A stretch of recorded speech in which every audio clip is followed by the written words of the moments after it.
अभी supreme court ने जिस तरीके की टिप्पणी की है कानून को लेकर के, वक्फ कानून को लेकर के, उसके बाद किस मुंह से सरकार जो है यूसीसी लोडिंग की बात कर रही है, यूसीसी कानून लाने की या बिल लाने की बात कर रही है।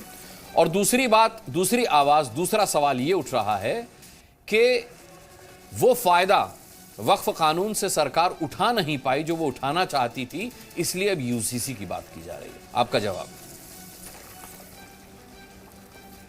देखिए अनुराग जी, मैं दोनों बातों का जवाब देता हूं।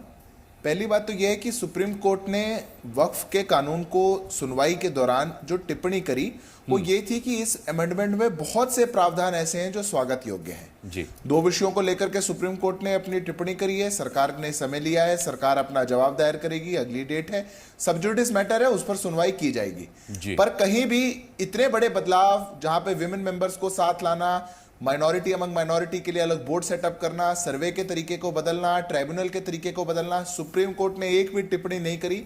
इसलिए जो लोग भ्रम फैलाना चाहते हैं उनको अपनी दुकानें बंद कर देनी चाहिए। बिल्कुल सही। रही बात दूसरी यूसीसी को लेकर के, तो वक्फ और यूसीसी, ये इस देश के अंदर हम कब चलेंगे, कब इस दिमाग से बाहर निकल पाएंगे कि ये हिंदू मुसलमान जो विषय है वो हिंदू मुसलमान है।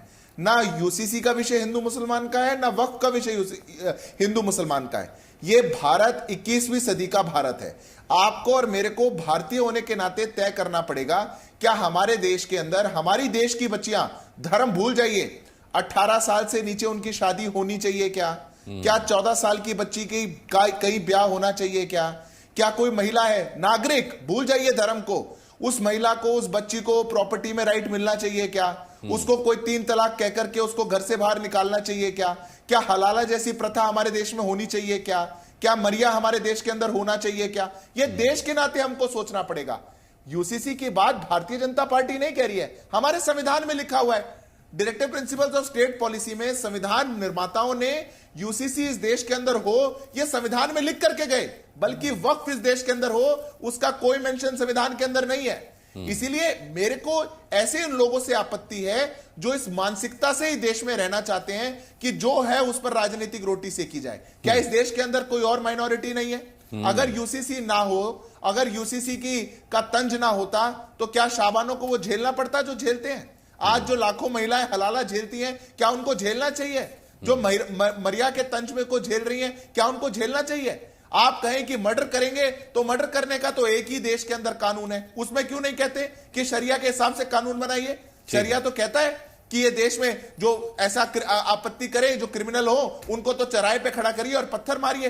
ये पर दो तरीके से देश नहीं चलेगा। ये देश संविधान से चलेगा।